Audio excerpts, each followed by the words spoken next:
Priatelia, budúcu nedeľu za pár dní bude veľká vec. Pochod za život v Košiciach. A ja vás tam chcem s mojimi kolegami pozvať a povedať teraz pár myšlienok, prečo to považujeme za dôležité.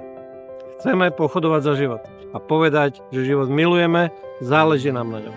Čo to všetko znamená? Nech sa páči, Ján Horecký, nedávny minister školstva, nech sa páči, povedz pár slov. Túto nedeľu, 22. septembra, sa s mojou manželkou blízkymi tiež zúčastním pochodu za život.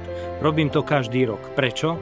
32 rokov pracujem v školstve a viem, že pre deti abstraktné idei, moralizmy veľmi málo znamenajú.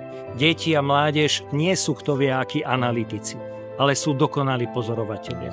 Preto je veľmi dôležité, aby sme namiesto moralizovania a namiesto teoretickej výchovy svojim deťom ukázali vďačnosť za nich, radosť z toho najväčšieho daru, ktorý sme jeden pre druhého, v rodine, vo vzťahoch. Preto vyzývam, zoberte svoje deti, príďte 22.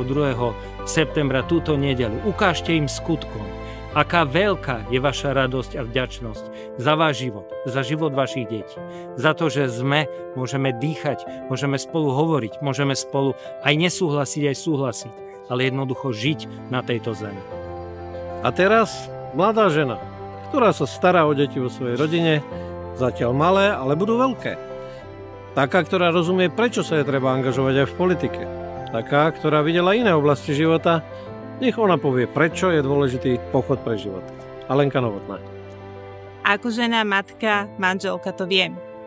A každým ďalším dieťaťom spoločnosť na nás pozerá cez prsty. Vy máte toľko detí? Áno, máme.